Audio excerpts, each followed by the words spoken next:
So hello, what's up mga kausno? It's me, Juban David Official here. So nandito ko tayo ngayon sa Pangasinan. At syempre, dasagad-sagarin na natin ang pagpunta natin dito at pupuntahan natin ang Dipalo.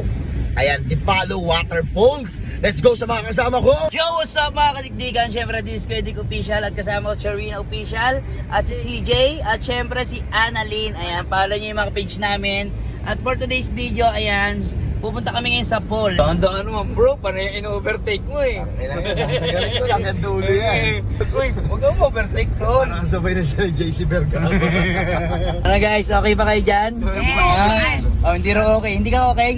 Bakit? Ang bilis eh. Uy! Uy! Tumira mo. Yan ang lugar ni Madam Raquel Abrigo, no? Ayun, oh, tignan nyo naman yung mga bundok guys. So, napapaligiran kami ng mga mountains. Oh, Gawin na. para ka nasa Baguio. Tignan mo yung pag, oh. Jagra. Ganito ba sa inyo? Ano? Yes, Ha? magandang lawak ng daan. May ganito rin? Opo.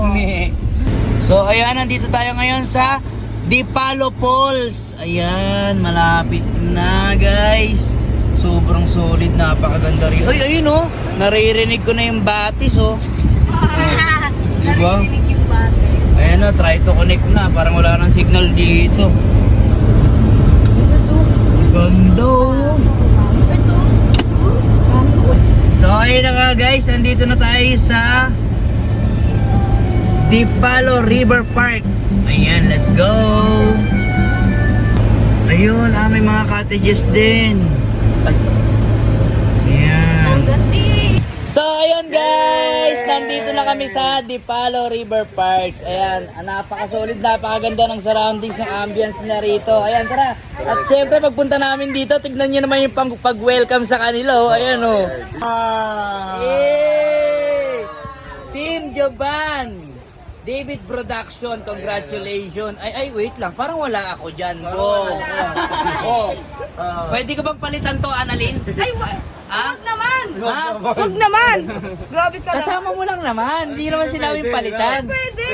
Pwede. Ayoko. May mga food pa silang ni-ready, oh. Hindi na kayo mga inihaw pa daw. Napaka-solid. Sino ba yung contact mo rito, bro? Si ang pinaka natin dito si Madam Raquel Lucena Abrigo at syempre hindi mawawala ang nag-effort at nagpuyat para makarating lang tayo. Walang iba kundi si Tito Jun. At syempre, kung may Tito Jun, meron tayong Mami Jan. Mami dyan. Siyempre, nagpapasalamat din ako sa staycation natin sa resort at kapatid ni Madam. Sino yung Madam? Ayan. Jocelyn Yun. Norico sa Heaven Blooms Resort. Medyo mainit pa, guys. Kakain na muna kami. Ayan, tignan nyo naman yung pag-welcome nila dito sa atin, oh. Oh, di ba? Oh. Tignan nyo yung mga food nila, oh. Solid! Oh, di ba? Oh. Ang dami nagmamahal sa'yo, Annalyn. Ano masasabi mo? Thank you. Thank you, ikaw. Maraming salamat syempre. Especially nakatabi ko to. Ikaw, suga na konti. Thank you. Kakain na muna kami, guys.